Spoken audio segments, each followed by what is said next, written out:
Hello and most welcome to the channel. जैसा कि पिछले वीडियो में मैंने कहा था कि इस वीडियो में मैं चैप्टर नंबर 2 स्टार्ट करूंगा, तो ये आपका चैप्टर नंबर 2 है, जिसमें हम लोग बात करेंगे रिलेशन और फंक्शंस के बारे में। रिलेशन और फंक्शंस का चैप्टर पता नहीं आप पिछले आपको ने कुछ पढ़ा है इसके बारे में या नहीं। अगर नहीं भी पढ़ा है तो कोई दिक्कत नहीं होगी, इसको मैं बिल्कुल बेसिक्स से लेकर चलूंगा। ठीक है, तो यहाँ पर सबसे पहले जो टॉपिक आता है उसमें बात आती है ऑर्डर्ड पेयर की। ये ऑर्डर्ड पेयर, ये टॉपिक के बारे में हम लोग पढ़ चुके हैं जब कोऑर्डिनेट ज्योमेट्री पढ़ रहे थे, 9th या 10th में आपने पढ़ा होगा, तो उसमें हम ये इस चीज को पढ़ चुके हैं। अच्छा, ऑर्डर्ड पेयर होता क्या है? तो ऑर्डर्ड पेयर वो उसे कहते हैं जब कोई भी कोऑर्डिनेट में दो ऑब्जेक्ट्स हो, उनका फिक्स्ड ऑर्डर हो। जैसे हमने कोऑर्डिनेट ज्योमेट्री पढ़ते थे तो पहले एक्स आता था फिर वाई आता था। एक को एब्सिसा कहते थे, एक को ऑर्डिनेट कहते थे। और ये चीज आप पढ़ चुके हैं, एब्सिसा और ऑर्डिनेट, ये चीज आप पढ़ चुके हैं। एब्सिसा जिसे कहते थे, ऑर्डिनेट, ये चीज आपने पढ़ी होगी पिछले वीडियोस में। और यहाँ पर इसका ऑर्डर हमेशा फिक्स रहता था कि एब्सिसा पहले आएगा और ऑर्डिनेट बाद में आएगा। ये नहीं कह सकते हैं आप वाई पहले आ गया एक्स बाद में आ गया, ये चीज नहीं होती। एब्सिसा ऑलवेज पहले आएगा और ऑर्डिनेट बाद में ही आएगा। ठीक है, इसे कहते हैं ऑर्डर्ड पेयर, जहां उनकी पोजीशंस फिक्स हो। ये पोजीशन गलत होगी। इसके बाद बात आती है हमारे इक्वालिटी इन ऑर्डर पेयर। जो ऑर्डर्ड पेयर है उसमें इक्वालिटी की बात आएगी। तो इक्वालिटी क्या होती है? जब कोई ऑर्डर्ड पेयर है, जैसे टू ऑर्डर्ड पेयर है, वो आपस में इक्वल होंगे, लेकिन वो तभी इक्वल होंगे जब उनके एलिमेंट्स भी आपस में इक्वल होंगे। चिंता मत करिएगा, डेफिनेशंस कोई नहीं आती हैं, ज्यादातर आपको इस पर बेस्ड क्वेश्चंस ही देखने को मिलेंगे। तो मैं क्वेश्चंस करा दूंगा, आपके जितने भी डाउट्स हैं वो सब क्लियर हो जाएंगे। ठीक है, तो इक्वालिटी इन ऑर्डर पेयर में कहते हैं कि जब टू ऑर्डर्ड पेयर तभी इक्वल हो सकते हैं जब उसके एलिमेंट्स भी इक्वल हो। ठीक है, अब यहां पर देखिए, जैसे x1 x2 से इक्वल है और y1 y2 से इक्वल है, तो हम ये कह सकते हैं कि ये दोनों भी आपस में इक्वल होंगे, या इसका y से वर्सा भी हो सकता है। ठीक है, मतलब ये ऑर्डर पेयर इक्वल हो तो इसके एलिमेंट भी आपस में इक्वल होंगे, बस यही बात। अब यहाँ पर देख लीजिए, क्वेश्चन देख लेंगे तो इजिली आप इस चीज को समझ जाएंगे। क्वेश्चन में देखिए कह रहा है, एग्जाम्पल नंबर 1 है ये आपके एनसीईआरटी का। उसमें देखिए कह रहा है इफ ये ऑर्डर्ड पेयर है, इसके इक्वल है, कह रहे हैं find the value of X and Y. X और वाई जो है उनकी वैल्यूज को आपको फाइंड करना है। तो कैसे फाइंड करेंगे देखते हैं। जैसे x प्लस 1 इक्वल होगा 3 के। अभी मैंने कहा था कि ऑर्डर पेयर तभी इक्वल होंगे जब उनके एलिमेंट्स भी आपस में इक्वल होंगे। तो x की जगह क्या है ये, और यहाँ x की जगह पर क्या है, तो 3 है। ठीक है, इसको x प्लस 1 को 3 के इक्वल रख दिया। 3 के इक्वल जैसे ना रखेंगे तो 1 इधर प्लस का दूसरी तरफ जाएगा, माइनस में हो जाएगा। सब्ट्रैक्ट करेंगे 2 आ जाएगा, तो x की वैल्यू यहाँ पर 2 आ गई। दूसरी जगह देखिए, दूसरी जगह देखेंगे तो y माइनस 2 है, इसको 1 के इक्वल में रखेंगे तो y की वैल्यू क्या आएगी, ये 1 प्लस 2 कर देंगे तो y की वैल्यू आ जाएगी 3। ठीक है, x की भी वैल्यू आ गई, y की भी वैल्यू आ गई, और यही निकालने को यहाँ पर देखिए कह रहे थे कि x और y की वैल्यूज निकाली। सिंपल है, आसान है। इसके बाद बात आएगी हमारी कार्टेशियन प्रोडक्ट की, और आज का मेन टॉपिक यही है कि कार्टेशियन प्रोडक्ट क्या होते हैं। आज रिलेशंस के बारे में कुछ खास नहीं पढ़ाएंगे, मेन टॉपिक आपके जो स्टार्टिंग है, बेस को सिर्फ आज बताया जाएगा बस। उसके बाद अगले वीडियोस में रिलेशंस और फंक्शंस के डीप डिस्कशन भी करेंगे, ताकि आप पूरे ही टॉपिक को समझ सकें। ठीक, आज तो पहले बात करते हैं Cartesian product of A set.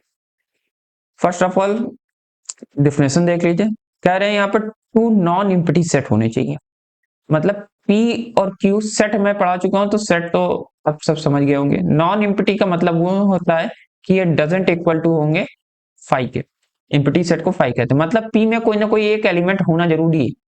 P ऐसा नहीं हो कि P एक नल सेट हो, उसमें कोई एलिमेंट ही ना हो। और इसी तरह Q के साथ भी कहा गया है, Q भी एक नॉन एम्प्टी सेट होना चाहिए, उसमें कोई एक एलिमेंट होना जरूरी है। इसका कार्टेशियन प्रोडक्ट करेंगे। कार्टेशियन प्रोडक्ट का मतलब होता है क्रॉस, जब क्रॉस मल्टीप्लाई किया जाता है, ठीक है। तो कहेंगे सेट का पेयर है और उसे कुछ इस तरह लिखा जाता है डेफिनेशन में। जब इन दोनों का कार्टेशियन प्रोडक्ट किया जाएगा तो ये P का एलिमेंट है, आगे आगे जाएगा, और ये बाद में Q का एलिमेंट है, तो पीछे आ जाएगा। यहाँ पर लिखी भी ये बात है, जो स्मॉल p है वो बिलोंग कर रहा है कैपिटल P से, जो स्मॉल q है वो बिलोंग कर रहा है कैपिटल Q से। अपने सेट से ही बिलोंग करना है, तो मतलब कैपिटल P जो सेट है उसका एलिमेंट पहले, कैपिटल Q जो है उसका एलिमेंट बाद में। अब ये P इंटू क्यू है, ये P इंटू क्यू है, तो P के एलिमेंट पहले आ रहे हैं Q के बाद में। अगर ये Q इंटू P हो जाता तो यहाँ पर उल्टी चीज हो जाती, Q के एलिमेंट पहले आते, P के एलिमेंट बाद में आते हैं। यही होता है ऑर्डर, जिस ऑर्डर में लिखा है उस ऑर्डर में सेट को आपको अरेंज करना होगा। चलिए एग्जांपल से समझते हैं, बेहतर समझ में आएगा कार्टेशियन प्रोडक्ट होता क्या है। यहाँ पर अब एक एग्जांपल देखेंगे तो बेहतर समझ में आ जाएगा। तो एग्जांपल में देखिए क्या कह रहे थे कि ए और बी दो सेट आपको दिए गए, ए सेट है बी सेट है, इनका कार्टेशियन प्रोडक्ट निकालना। तो इनका कार्टेशियन कैसे प्रोडक्ट कैसे निकाला गया, ए क्रॉस बी हमें निकालना होगा। तो ए क्रॉस बी किस तरह निकालेंगे, देखिए जैसे यहाँ पर 1 2 एंड 3 एलिमेंट्स हैं, यहाँ पर 3 और 4 दो एलिमेंट है, ठीक है। यहाँ पर 3 एलिमेंट है, यहाँ पर दो एलिमेंट।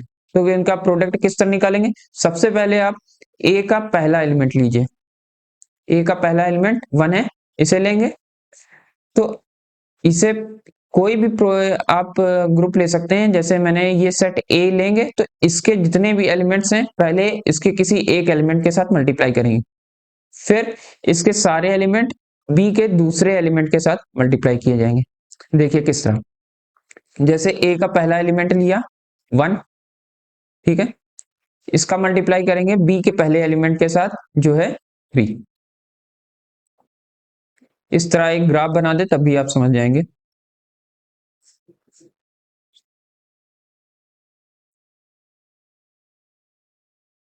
1 2 एंड 3, और यहाँ पर 3 एंड 4 ये बी के हैं और ये ए के हैं, ये ए के एलिमेंट हैं, ये बी के एलिमेंट।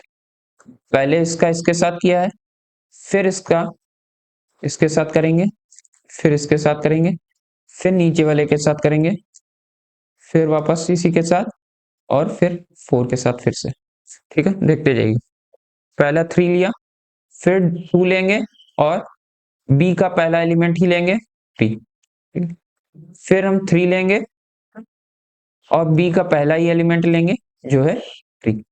ये हो गया प्रोडक्ट, ठीक है। अब इसे मिटा दे रहा हूं, ये ग्राफ आप समझ जाएंगे।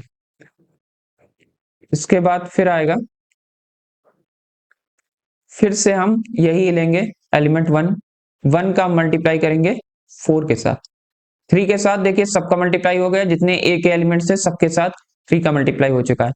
अब 4 जो इसका बी का दूसरा एलिमेंट है उसका भी मल्टीप्लाई करेंगे, जितने भी एलिमेंट है सबके साथ। तो 1 का मल्टीप्लाई 4 के साथ, फिर 2 का मल्टीप्लाई 4 के साथ, फिर 3 का मल्टीप्लाई 4 के साथ। बस ये कार्टेशियन प्रोडक्ट हो गए। 2 का मल्टीप्लाई 4 के साथ किया, फिर 3 का मल्टीप्लाई 4 के साथ कर लिया। कार्टेशियन प्रोडक्ट इसे कहते हैं, जितने भी एलिमेंट्स हैं सबका एक एक बार जो अगला ग्रुप है उससे मल्टीप्लाई करना है। जैसे यहाँ पर किया सेम उसी तरह आप मल्टीप्लाई कर देंगे, इजी है। एक बार फिर से अगर आप देखिए, अगर नहीं समझ में आया है कर लेंगे अगली बार खुद से। यहाँ पर देखिए एक पॉइंट लिखा हुआ है, पॉइंट को देखिए, इसमें कह रहे हैं if there is a P element in A, P जो है एलिमेंट है ए ग्रुप का, ए सेट का, और क्यू एलिमेंट है बी सेट का। कह रहे हैं then P and Q, P और क्यू को अगर साथ कर लिया जाए तो वो एलिमेंट होंगे ए क्रॉस बी के। मतलब कार्टेशियन प्रोडक्ट अगर कर दिया जाए ए क्रॉस बी का, ये दोनों इसके एलिमेंट होगा, रहेगा एक साथ मल्टीप्लाई कर दिया। जाए तो, ठीक है। यहाँ पर देखिए, यही बात मेन है जो ये यहाँ पर हम कह रहे हैं कि ए में, जो सेट ए में है वो एलिमेंट्स पी हैं और बी में एलिमेंट्स क्यू हैं। इनका अगर कार्टेशियन प्रोडक्ट किया जाएगा तो एलिमेंट्स का अगर मल्टीप्लाई कर दिया जाए तो सेम एलिमेंट निकल के आएंगे इन दोनों के कार्टेशियन प्रोडक्ट में। मतलब क्या हुआ, जरा सा यहाँ पर देखिए, इस एग्जांपल को देखिएगा जो पहले बताया। यहाँ पर एग्जांपल में देखिए, ए जो है, कार्टेशियन नंबर आपको शायद निकालना आता होगा, यदि आप सेट पढ़ चुके हैं तो कार्टेशियन नंबर निकालना जानते होंगे। मैं पिछले वीडियोस में बता भी चुका हूं कार्टेशियन नंबर किस तरह निकाला जाता है। जैसे सेट ए है, यहाँ पर सेट ए में देखिए 1 2 एंड 3 एलिमेंट्स थे, तो इसका कार्टेशियन नंबर क्या होगा, इसका कार्टेशियन होगा n। कार्टेशियन नंबर को इसी तरह लिखते हैं, कार्टेशियन मतलब number of elements, 1 2 and 3, 3 elements हैं तो 3 एलिमेंट्स लिख दिया।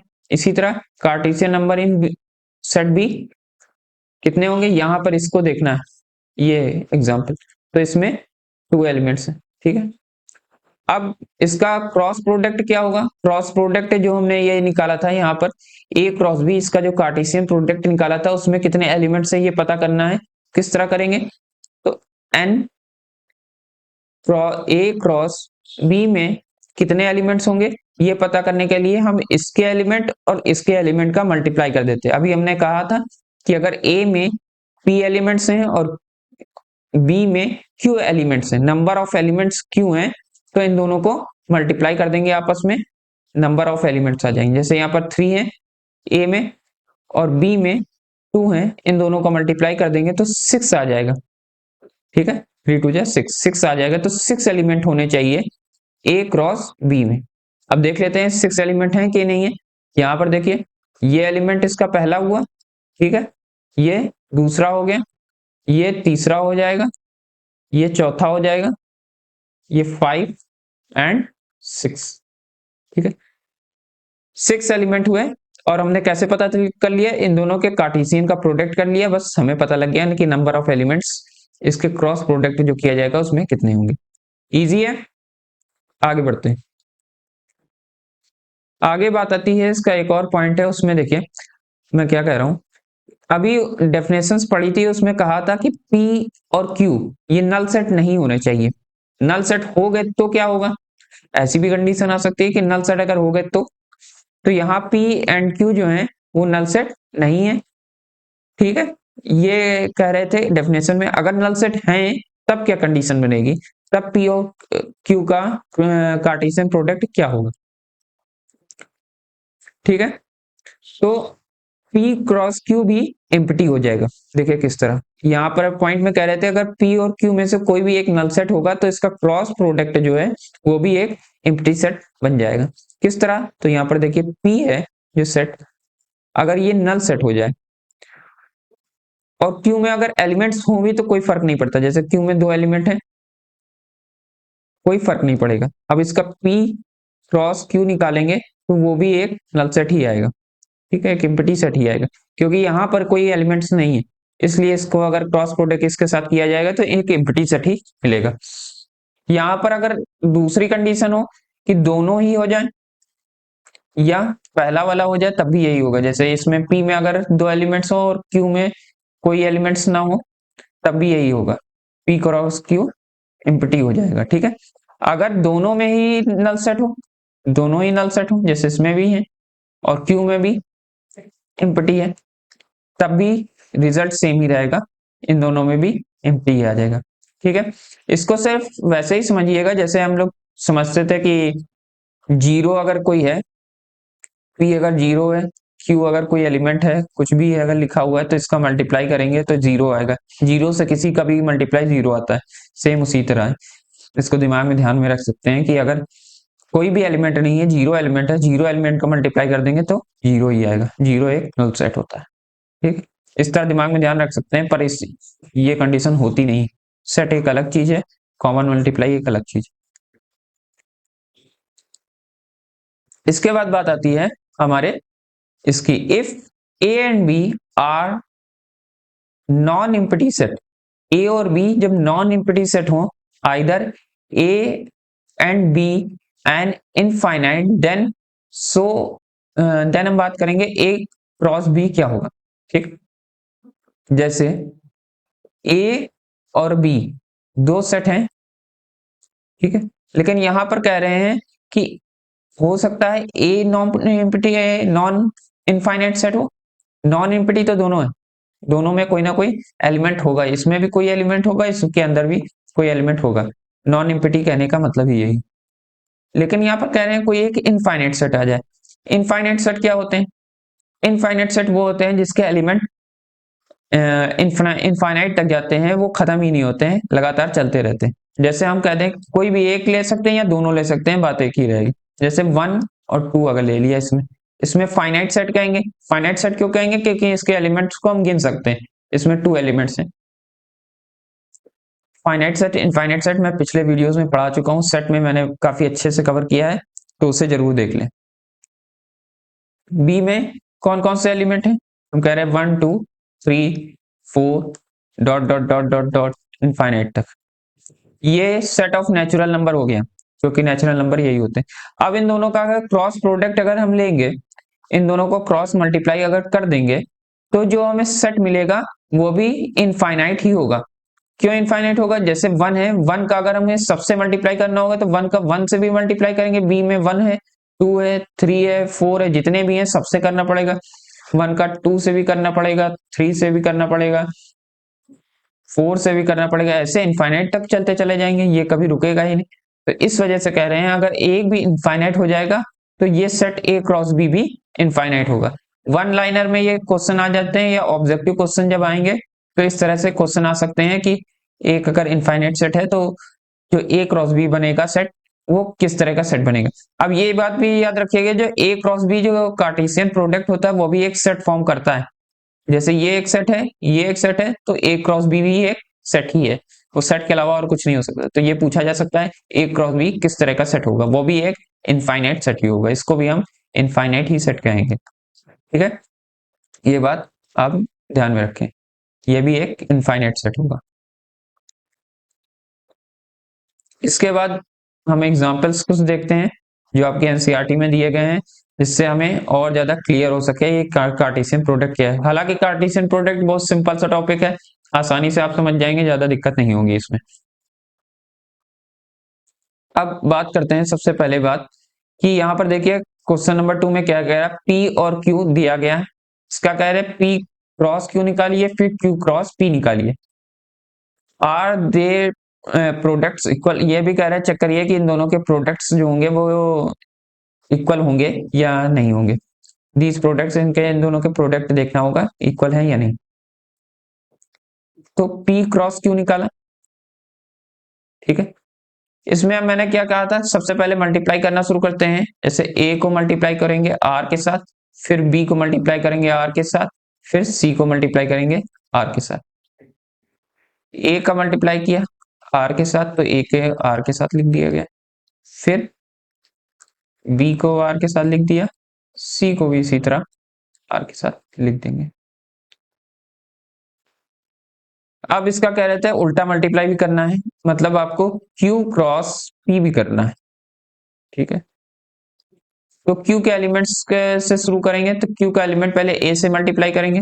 अब क्यू और पी आ गए, पहले क्यू आ गया बाद में पी आ गया, मतलब क्यू के एलिमेंट पहले रहेंगे, आर पहले होगा और पी के जो एलिमेंट है ए बी सी वो बाद में होंगे। ए बाद में आ जाएगा, आर फिर पहले आएगा, बी बाद में आ जाएगा, आर फिर पहले रहेगा और सी बाद में आ जाएगा। मैंने कहा था जो पहले होता है उसका पहले आता है एलिमेंट, जो बाद में होता है उसका एलिमेंट बाद में आता है, इसी को कहते हैं ऑर्डर। इसीलिए मैंने पहले बात पढ़ाया था ऑर्डर्ड पेयर, ठीक है।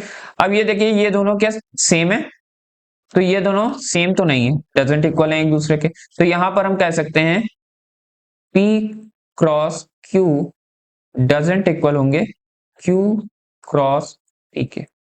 बाय द डेफिनेशन आप ये चीज कह सकते हैं, क्योंकि इन दोनों के ऑर्डर सेम नहीं है। ये देखिए यहाँ ऑर्डर अलग है, इसका ऑर्डर अलग, इसलिए हम कह सकते हैं ये दोनों कभी भी सेम नहीं होंगे। बात आती है एग्जांपल नंबर 3 की, तो एग्जांपल नंबर 3 में देखेंगे क्या है। एग्जांपल नंबर 3 में कह रहे हैं कि ए एक सेट दिया गया है, बी भी एक सेट दिया है और सी एक और सेट दिया गया है। फाइंड करने को कह रहे हैं फर्स्ट की वैल्यू, सेकंड की वैल्यू और थर्ड की वैल्यू, फोर्थ। यहाँ पर चार पार्ट दिए गए हैं, चारों पार्ट में को आपको सॉल्व करना है। पहला पार्ट में देखते हैं, पहले पार्ट में क्या है। पहले पार्ट में कहा गया है ए क्रॉस बी इंटरसेक्शन सी की वैल्यू आपको निकालनी। सिंपल है, बहुत आसानी से हो जाएगा। पहले हम ब्रैकेट को सॉल्व करेंगे तो ज्यादा चीजें आसान रहेंगी।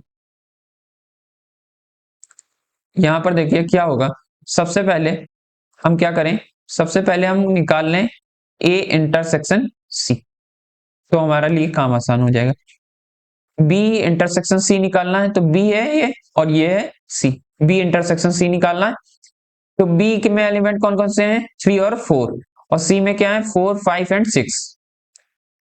ध्यान से देखिएगा, बी इंटरसेक्शन सी निकालना। इंटरसेक्शन के लिए क्या कहते थे, इंटरसेक्शन के लिए हम कहते थे कि सेट में जो भी कॉमन एलिमेंट्स हैं उन्हें लिखा जाता है।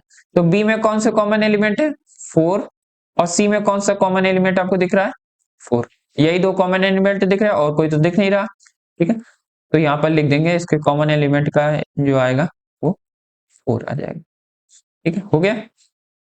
इसके बाद बात आएगी हमारी किसकी, इसके बाद बात आएगी ए क्रॉस, इसके साथ क्रॉस प्रोडक्ट भी लेना है। तो ए के एलिमेंट्स कौन से हैं, ये ए के एलिमेंट्स हमारे यहाँ पर 1 2 3 तक जो है वो ए के एलिमेंट्स हैं। तो हमें क्रॉस प्रोडक्ट करना है दो में। अब इसे इस तरह भी आप लिख देंगे तो करना आसान हो। ए के एलिमेंट्स क्या क्या है, तो ए के एलिमेंट्स है 1 2 3। ठीक है, इनका क्रॉस प्रोडक्ट करना है एलिमेंट इसके साथ 4 के साथ। ये अलग कहीं रफ कॉपी में लिखिएगा, रफ की तरफ लिखिएगा, क्योंकि ये इस तरह से सही नहीं है। यहाँ पर हमें इसकी वैल्यू निकालनी थी, तो इसकी वैल्यू क्या आएगी, इसकी वैल्यू आएगी 1 के साथ हम मल्टीप्लाई करेंगे 4 का, जैसे करते आ रहे थे सेम वैसे करते चले जाएंगे। अब तो आसान हो गया, अब सिंपल तो चले जाइए 1 का 4 के साथ, 1 का फिर 2 का मल्टीप्लाई होगा 4 के साथ। जो पहले है उसका एलिमेंट पहले आएगा, जैसे ए यहाँ पर पहले थे तो ए के एलिमेंट्स पहले आ रहे हैं। फिर 3 का मल्टीप्लाई होगा 4 के साथ। इजी है, सिंपल है, आसानी से हो जाएगा। ये आ गया आपका फाइनल रिजल्ट। ठीक है, यहां तक आपको बात समझ में आ गई होगी। इसके बाद हम लोग आगे चलेंगे हमारे सेकंड एग्जाम्पल पर। आप एग्जाम में कैसे लिखेंगे, तो इसे करिएगा, इसे साइड में करिएगा, और फिर ये चीज मत लिखिएगा, ये चीज सही नहीं मानी जाती। इसके बाद सीधे ये लिख देंगे, आंसर आ जाएगा। ठीक है, यहां तक कर लिया होगा सभी ने। इसके बाद मैं चलता हूं आगे, अगले नेक्स्ट आपका जो क्वेश्चन है उस पर। नेक्स्ट पार्ट में देखिए क्या कह रहे हैं। नेक्स्ट पार्ट में आपको फाइंड करना है,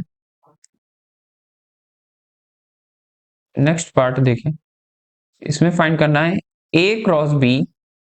ठीक है, इंटरसेक्शन निकालना है ए क्रॉस सी के साथ। ठीक है, तो चलिए फाइंड करते हैं। सबसे पहले ए क्रॉस बी फाइंड कर लें और ए क्रॉस सी फाइंड कर लेंगे, उसके बाद उनका इंटरसेक्शन फाइंड कर लेंगे, तो सॉल्व करना इजी होगा। तो यहां पर सबसे पहले क्या करेंगे, ए क्रॉस बी फाइंड कर लेते हैं। ए क्रॉस बी क्या आएगा, तो यहां पर देखिए ए, ए क्या है एलिमेंट को देखेंगे और बी के एलिमेंट को देखेंगे। ए के एलिमेंट और बी के एलिमेंट को देखना है, इनके बीच क्रॉस प्रोडक्ट निकालना है। तो ए के एलिमेंट्स का मल्टीप्लाई करना शुरू करें, 1 है 2 है और 3 है, इसका बी के एलिमेंट्स के साथ मल्टीप्लाई होगा, पहले के साथ, 3 के साथ, 3 के साथ और 3 के साथ। 1 का मल्टीप्लाई 3 के साथ क्रॉस। अब ये कार्टेशियन प्रोडक्ट उम्मीदें निकालना सीख गए होंगे, एकदम आसान सी चीज है, फर्स्ट ईयर में आप लोग इतने आसानी से तो कर सकते हैं ये सब चीजें। ठीक है, फिर 3 का मल्टीप्लाई 3 के साथ। ठीक है, इसके बाद आप फिर इसका 4 के साथ करेंगे, 4 के साथ करेंगे और 4 के साथ करेंगे। तो 1 का 4 के साथ करिए, 1 का, अब 2 का 4 के साथ करेंगे, फिर 3 का 4 के साथ करेंगे। ये आ गया हमारा ए क्रॉस बी। इसके बाद हमें निकालना था ए क्रॉस सी। ए क्रॉस सी चलिए निकालते हैं। ए क्रॉस सी में देखिए क्या आएगा, ए और सी के एलिमेंट्स को देखिए, ए और सी के एलिमेंट्स को देखना है। पहले 1 2 3 है, इसमें है 4 5 6। तो 1 का मल्टीप्लाई 1 2 3 का मल्टीप्लाई हो जाएगा 4 से, फिर इसी तरह 5 से हो जाएगा, फिर 6 से हो जाएगा, जैसे ए क्रॉस बी में हुआ था। चलिए ए का मल्टीप्लाई होगा 4 के साथ, फिर 2 का मल्टीप्लाई होगा 4 के साथ, फिर 3 का मल्टीप्लाई होगा 4 के साथ, फिर इसी तरह फिर 1 का मल्टीप्लाई होगा किसके साथ, 5 के साथ, फिर 2 का मल्टीप्लाई हो जाएगा 5 के साथ, फिर 3 का मल्टीप्लाई हो जाएगा 5 के साथ, इसी तरह फिर वापस एलिमेंट्स का मल्टीप्लाई होगा 6 के साथ, 1 का 6 के साथ, 2 का 6 के साथ, 3 का भी 6 के साथ मल्टीप्लाई हो गया। ये हो गए हमारे एलिमेंट्स। ठीक है, ये ए क्रॉस बी आ गया, ये ए क्रॉस सी आ गया, यही दोनों हमें चाहिए थे। इन दोनों के बीच का इंटरसेक्शन निकालना है। अब इंटरसेक्शन का रूल कहता है कि एलिमेंट्स में कॉमन देखना है, दोनों एलिमेंट्स, दोनों जो सेट है उनके कौन कौन से एलिमेंट कॉमन है। इंटरसेक्शन में वही लिखे जाते हैं जो कॉमन एलिमेंट्स होते हैं। अब यहाँ पर देखिए, तो 1,4 इसमें है, ऑर्डर भी सेम रहना चाहिए, जैसे ये इसके एलिमेंट लिखे 1,4, 4,1 नहीं होना चाहिए, 1,4। ठीक है, तो यहाँ पर देखना होगा 1,4 कहाँ पर दिख रहा है, ये देखिए यहाँ पर 1,4 दिख रहा है। ठीक है, और 2,4 कहीं लिख रहा, तो यहाँ पर देखिए 2,4 यहाँ पर दिख रहा है, तो यहाँ में इसमें दिख रहा है 2,4। ठीक है, 3,4 यहाँ पर देखिए देखने को मिल रहा, 3,4, और यहाँ पर भी 3,4 देखने को मिल रहा।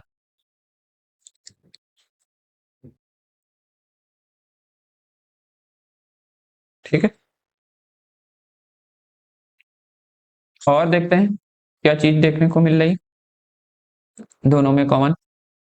1,5 देखने को नहीं मिलेगा कहीं, 2,5 नहीं मिलेगा, 3,5 नहीं मिलेगा, 1,6 नहीं मिल रहा है, 2,6 नहीं मिल रहा है, 3,6 कहीं नहीं देखने को मिल रहा है हमें।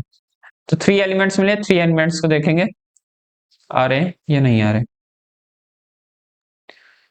इन सबको कॉमन जो आ रहे हैं उनको एक ब्रैकेट में करके लिख देंगे, 1,4, 2,4, 3,4।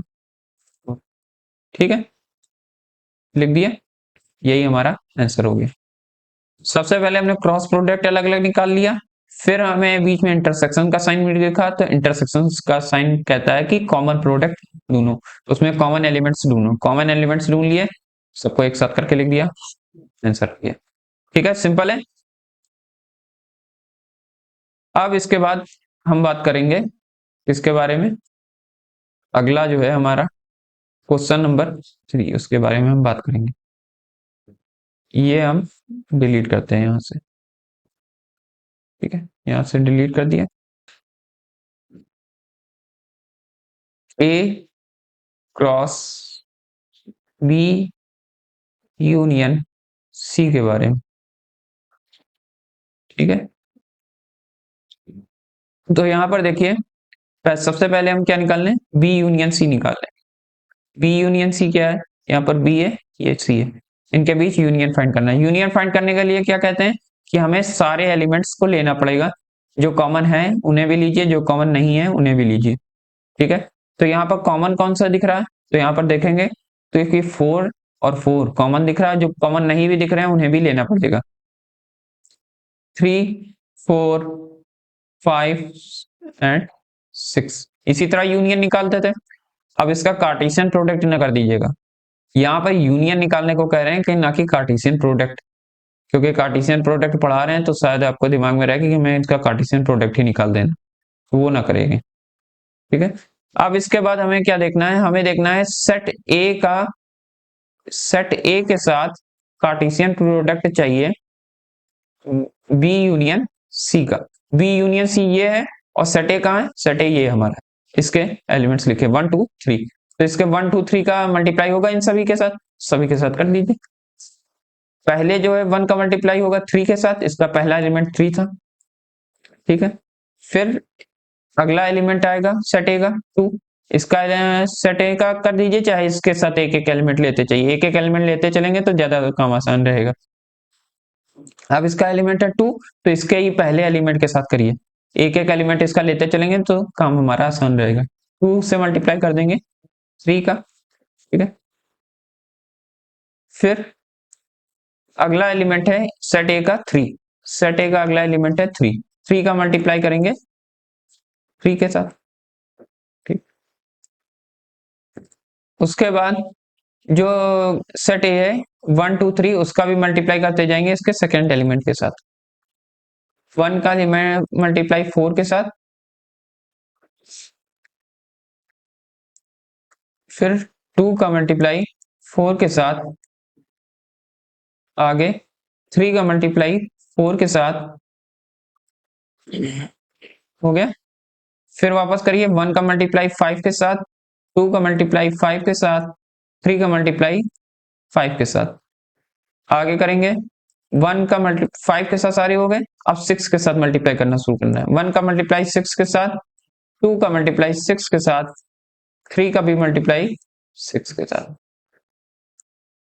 ये हमारा पूरा हो गया, ठीक है। यहाँ पर चेक कर सकते हैं कि हमने सही किया है नहीं किया है, तो यहाँ पर देखिएगा इसका जो कार्टेशियन नंबर आएगा वो 4 आएगा, इसका कार्टेशियन नंबर आएगा वो 3 आएगा, ठीक है। तो 4 3 जा 12, मतलब इसमें 12 एलिमेंट होने चाहिए, 1 2 3 4 5 6 7 8 9 10 11 एंड 12। तो हमने जो किया है वो सही किया है, ठीक है। ये आपका आंसर हो गया।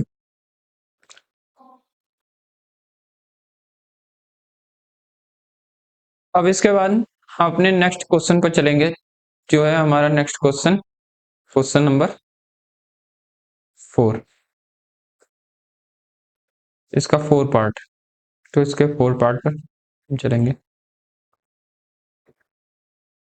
देखेंगे 4 पार्ट में क्या है।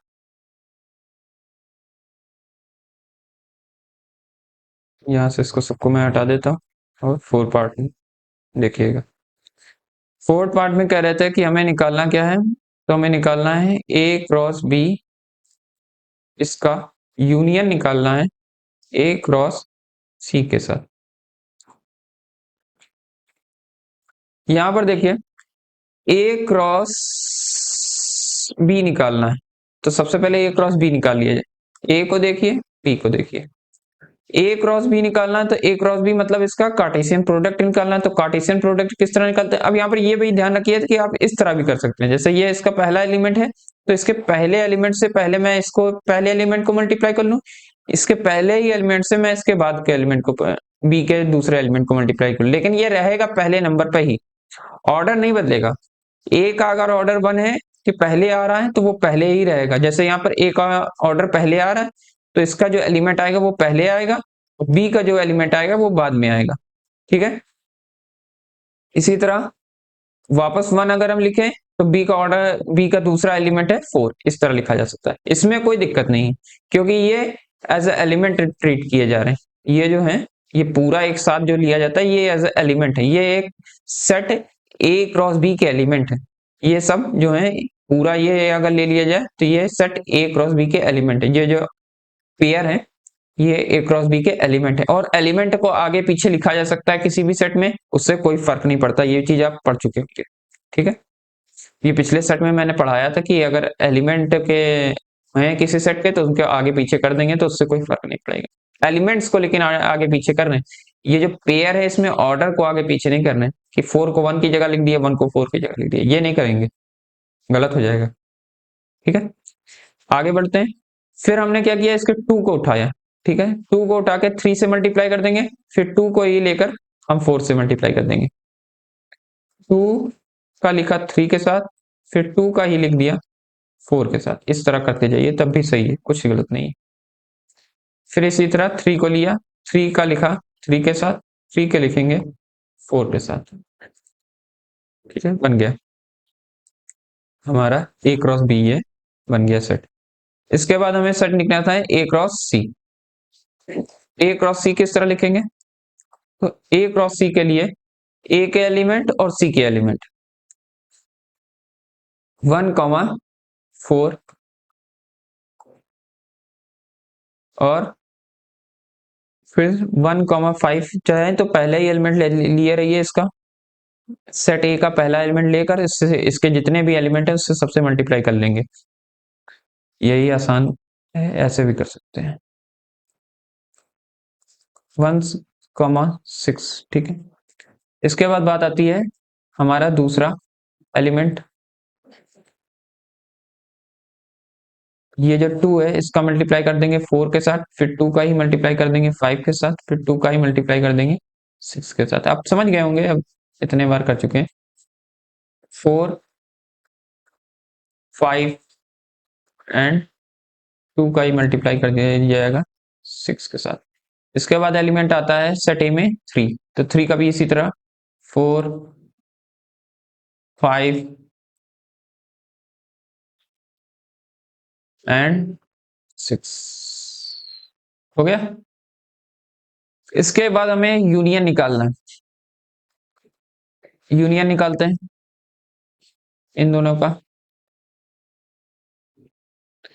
यूनियन निकालने के लिए क्या करेंगे? यूनियन में क्या करते थे? यूनियन में हम देखते हैं कि कौन कौन से ऐसे एलिमेंट हैं जो एक दूसरे में कॉमन भी हैं और जो कॉमन नॉन कॉमन एलिमेंट है उन सबको सारे के एलिमेंट्स को ऐड करते हैं। यूनियन का मतलब मैंने बताया था सिर्फ ऐड करना से समझिए कि हम ऐड कर रहे हैं एलिमेंट्स को, ठीक। यहाँ पर देखेंगे जो कॉमन है उनको एक बार लिखेंगे, जैसे 1,4 है, ये एक एलिमेंट की तरह देखिएगा, तो यहाँ पर 1,4 एक है, ठीक है। और कुछ है जो एक जैसा देखने को मिल रहा हो, तो 2,4 देखिए, और यहाँ पर देखिए 2,4 है। और कुछ है जो सेम देखने को मिल रहा हो, तो 3,4, यहाँ पर देखिए 3,4 है, यहाँ पर भी 3,4 है। 3,5, 3,6 ऐसा कुछ तो देखने को नहीं मिल रहा, लिखते जाइए। 1,3, 1,4, याद रखिएगा रिपीट नहीं होने चाहिए एलिमेंट्स, बस इतनी सी चीज याद रखनी है, एलिमेंट्स को रिपीट नहीं होने देना। फिर 2,4 मैं लिखता जा रहा हूँ, जो रिपीट हो रहे हैं उसे वापस नहीं लिखेंगे, जैसे ये रिपीट हो रहा है इसे वापस नहीं लिखेंगे, ये रिपीट हो रहा है इसे भी वापस नहीं लिखेंगे, ठीक है।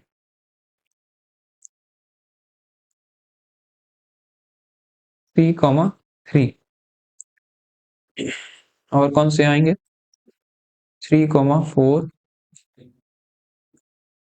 फिर 1,4 रिपीट हो रहा है और 1,5, अब इसके आगे सेकंड वाले में इसमें आ गए, यहां से लिख रहे हैं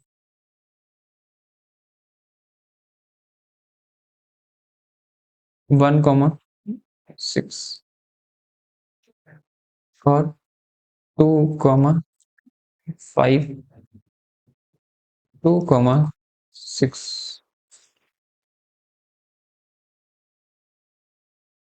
3,5, 3,6, सारे एलिमेंट हो गए। ये हमारा लास्ट क्वेश्चन था, लास्ट पार्ट था इसका, इस क्वेश्चन का लास्ट पार्ट भी सॉल्व हो चुका है,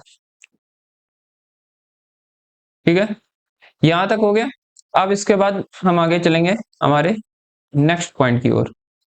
नेक्स्ट पॉइंट में देखिए क्या कह रहा है कि जैसे ए कोई सेट है और उसी सेट से उसका क्रॉस प्रोडक्ट लिया गया, उसी सेट से फिर उसका क्रॉस प्रोडक्ट लिया, तो हम यहाँ पर ये नहीं कह सकते कि ए का बी के साथ ही क्रॉस प्रोडक्ट लिखना है। जैसे ए है कोई सेट तो उसका उसके साथ ही क्रॉस प्रोडक्ट लिया जा सकता है, ए क्रॉस ए भी लिया जा सकता है, इसमें कोई गलत चीज नहीं। तो इसके जितने भी एलिमेंट होंगे ए बी सी, अब जब सेट ही सेम है, ए सेम है, तो इसके जो एलिमेंट्स आएंगे ये ए बी सी, ये भी तो सेम ही होंगे, सेट ए से ही बिलोंग करेंगे। और ए बी सी को ऑर्डर्ड ट्रिपल कहा जाएगा, वहां पर ऑर्डर्ड पेयर कहा जा रहा था जब दो मैंने बताया था कि ऑर्डर्ड पेयर में 3 एलिमेंट्स भी हो सकते हैं, जैसे ए बी है तो ए बी और सी भी हो सकता है, एक एलिमेंट और बढ़ सकता है, इसमें बढ़ सकता है, पेयर और बढ़ सकता है, तो ऑर्डर्ड ट्रिपल कहा जाएगा, उसे ऑर्डर्ड पेयर कहा जाता है। जब ए बी हो तो ऑर्डर्ड पेयर, जब सी भी आ जाए तो ए बी सी, तो ऑर्डर ट्रिपल। अब इसमें 4 भी आ सकते हैं क्योंकि 4D भी होता है, 3D नहीं होता है, 4D भी होता है, ठीक है, पर उतना नहीं आएगा आपका। यहाँ पर देखिए एग्जाम्पल से देखेंगे कि किस तरह निकाला जा सकता है। P यहाँ पर कुछ सेट दिया गया है, इसका हमने निकालना है P क्रॉस P के साथ। यहाँ पर देखिए P है, इसको पहले लिख दीजिए। अब क्या करेंगे तो P क्रॉस P पहले निकाल लीजिए, इन दोनों को साथ लेकर इन दोनों को पहले निकाल लीजिए क्रॉस प्रोडक्ट, फिर उसका P के साथ निकाल लेंगे, तो इस तरह काम आसान हो जाएगा। इसका P क्रॉस P कर लीजिए, इसका प्रोडक्ट इसके साथ निकाल लीजिएगा। तो सबसे पहले हम क्या करें, P क्रॉस P निकाल लें। P क्रॉस P क्या आएगा, तो यहाँ पर P के एलिमेंट क्या है, 1 एंड 2, तो 1 एंड 2 जो होगा उसका मल्टीप्लाई करना है एलिमेंट 1 एंड 2 के साथ, दोनों में सेम ही रहेंगे जब सेट ही सेम है। तो 1 का मल्टीप्लाई पहले 1 के साथ, फिर 1 का मल्टीप्लाई 2 के साथ, फिर क्या होगा, इसका एलिमेंट 2 लेंगे, 2 का मल्टीप्लाई 1 के साथ, और फिर रहेगा 2 का मल्टीप्लाई 2 के साथ, हो गए 4 एलिमेंट्स। अब इसका ये जो P क्रॉस P बन गया, इसका हमें मल्टीप्लाई करना है P के साथ, ठीक है। यहाँ पर ये P है, इसका मल्टीप्लाई करना है P क्रॉस P के, P क्रॉस P ये देखिए बन चुका है सेट, इसका मल्टीप्लाई इसके साथ करना है। तो किस तरह करेंगे, अब P में देखिए कौन कौन से एलिमेंट है, 1 है 2 है, और P क्रॉस P में एलिमेंट कौन से हैं, P क्रॉस P जो सेट है इसको पूरा सेट की तरह देखिएगा, P क्रॉस P को, इसमें कौन कौन से एलिमेंट है, तो 1,1 ये पूरा एक साथ है एक एलिमेंट की तरह, ठीक है, ये भी पूरा एक साथ है एक एलिमेंट की तरह। अगले एलिमेंट है ये, इसके बाद एलिमेंट है ये, तो इसमें 4 एलिमेंट्स हैं, सबको मल्टीप्लाई करना है। तो P में कौन कौन से एलिमेंट है, 1 है और 2 है, तो 1 को लेंगे, 1 को मल्टीप्लाई करेंगे पहले वाले हमारे एलिमेंट से, 1 को मल्टीप्लाई करेंगे 1,1 उसमें था, तो वो ऐसे का वैसे लिखा रहेगा 1,1, ठीक है। फिर 1 का मल्टीप्लाई करेंगे अगले एलिमेंट के साथ, तो उसमें भी 1 है, 1,2 है, 1,2 ऐसे ही लिखा रहेगा। फिर अगले में देखेंगे, इसमें देखिए 2,1 है, तो 2,1 एज इट इज लिख देंगे। फिर 1 का मल्टीप्लाई करेंगे 2,2 के साथ, ठीक। इसके बाद बात आएगी हमारे 2 के एलिमेंट की, 2 का भी मल्टीप्लाई कर लेंगे उसके 4 एलिमेंट्स के साथ। तो पहला एलिमेंट क्या है, 1,1 है, दूसरा एलिमेंट है उसमें 1,2, तीसरा एलिमेंट है 2 का मल्टीप्लाई करना है 2,1 के साथ, चौथा एलिमेंट है 2,2 के साथ, ठीक है, हो गया।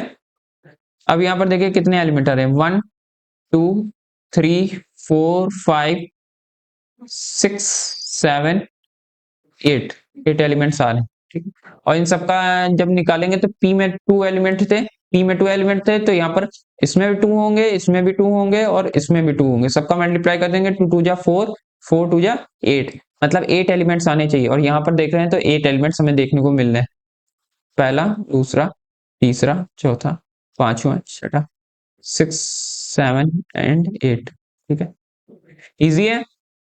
चलिए आगे हम शुरू करते हैं एग्जाम्पल नंबर 5।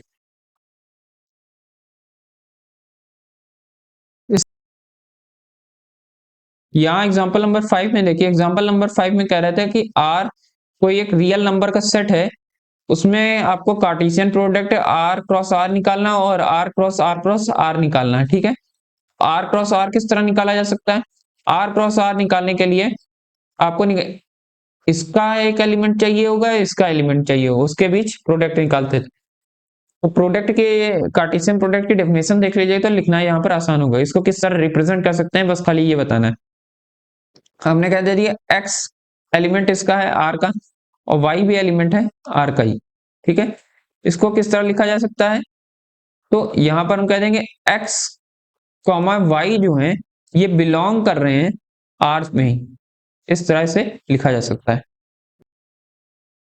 से इस तरह लिख दीजिए, या तो इस तरह भी आप कह सकते हैं कि x कॉमा y जो ऑर्डर्ड पेयर है ये इसके एलिमेंट x और y बिलोंग करेंगे R में, और यहाँ सच दैट का साइन लगा दीजिए।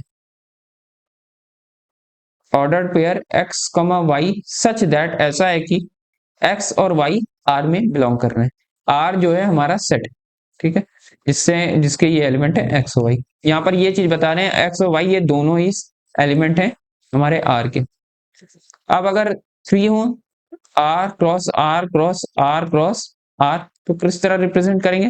तो x, y, z such that का साइन लगाइए। x, y, z belongs to capital R, ठीक है, हो गया। ये है रिप्रेजेंटेशन, सिर्फ रिप्रेजेंट करने की बात कर रहे थे तो रिप्रेजेंट हमने कर दिया है, और इसमें कुछ किया भी नहीं जा सकता क्योंकि एलिमेंट्स के बारे में क्लियर कुछ बताया नहीं, सिर्फ रियल नंबर का सेट दिया गया। आगे बढ़ते हैं। यहाँ एग्जाम्पल नंबर 6 में हमें क्या करना है कि ए क्रॉस बी को हमें निकालना है और फाइंड करना है कि ए एंड बी क्या होंगे। यहाँ ए क्रॉस बी जो है वो दिया गया है और ए और बी निकालना है। देखिए ये सिंपल सा क्वेश्चन है, हम ए क्रॉस बी निकालते आ रहे हैं इतने देर से। ए क्रॉस बी में हम हमेशा यही करते थे कि ए के जो एलिमेंट हैं अगर ए क्रॉस बी निकालना है तो ए के जितने भी एलिमेंट होते थे वो फर्स्ट प्लेस पर होते थे, ठीक है। ये जितने भी एलिमेंट्स हैं ये सब किसके एलिमेंट होंगे? ये हमारे ए के एलिमेंट होंगे। ये सारे जितने एलिमेंट हैं ये सब के सब ए के एलिमेंट होंगे, सेट ए के एलिमेंट होंगे। और जो ये दूसरे नंबर पर ये एलिमेंट है ये किसके होंगे? तो ये सारे के सारे एलिमेंट ये बी के होंगे, ठीक है। ये सारे जो हैं ये बी के एलिमेंट होंगे सेकंड प्लेस पर। तो हम इसी तरह क्रॉस प्रोडक्ट निकालते आ रहे थे तो इससे हमें निकालना आसान है कि ए और बी क्या होंगे। तो ये जो है ये सब ए के होंगे, जिसको मैं येलो से हाईलाइट कर रहा हूं, और जिसको ब्लू से कर रहे हैं वो सभी के सभी हमारे बी के एलिमेंट होंगे, क्योंकि बी बाद में लिखा हुआ है। तो हमें किस तरह लिखना है? हम इस तरह लिखेंगे, सेट ए क्या होगा? सेट ए में पी होगा और एम होगा। अब यहां पर मैंने पी दो बार क्यों नहीं लिखा? यहाँ चाहते ये देखिए यहाँ पर पी भी लिखा था, यहाँ पर भी पी लिखा था, 2 बार पी लिखा था, चाहते 2 बार पी लिख देते। नहीं, क्यों नहीं लिखा? क्योंकि मैंने पहले ही बताया कि सेट में कोई भी एलिमेंट रिपीट नहीं होता, एक बार लिख दिया गया बस काफी है। ये नहीं लिखा जाएगा P P comma M M, नहीं, एक बार लिखा जाएगा। इसी तरह बी में कौन कौन से एलिमेंट होंगे? तो बी में एलिमेंट होंगे कौन से? लास्ट में देखेंगे तो लास्ट में हमें दिख रहा है क्यू, और यहां पर भी क्यू दिख रहा है और आर दिख रहा है, क्यू और आर। यहां पर भी ऐसा नहीं करेंगे कि क्यू आर 2 बार लिख दें, नहीं, सिर्फ एक ही बार लिखा जा सकता, इस तरह नहीं लिखा जाएगा, ठीक है। यही दोनों इसके आंसर हो जाएंगे। आज की क्लास को मैं यहीं पर रोक रहा हूं, अगले क्लास में हम एक्सरसाइज 2.1 को सॉल्व करेंगे। आज की क्लास यहीं पर है, खत्म हो रही है। अगली एक्सरसाइज में 2.1 को हम सॉल्व करेंगे, उसका सॉल्यूशंस को देखेंगे, उसके बाद आगे बढ़ेंगे, ठीक है। तब तक के लिए सभी को थैंक यू। और अगर आप यहां तक आ गए हैं तो इस चैनल को सब्सक्राइब जरूर करें, लाइक और शेयर जरूर करें, और बताएं कि क्या और सुधार किया जा सकता है ताकि मैं फ्यूचर में उस पर सुधार कर सकूं। और अपने फ्रेंड्स के साथ शेयर करना बिल्कुल ना भूलें इस चैनल को। Thank you.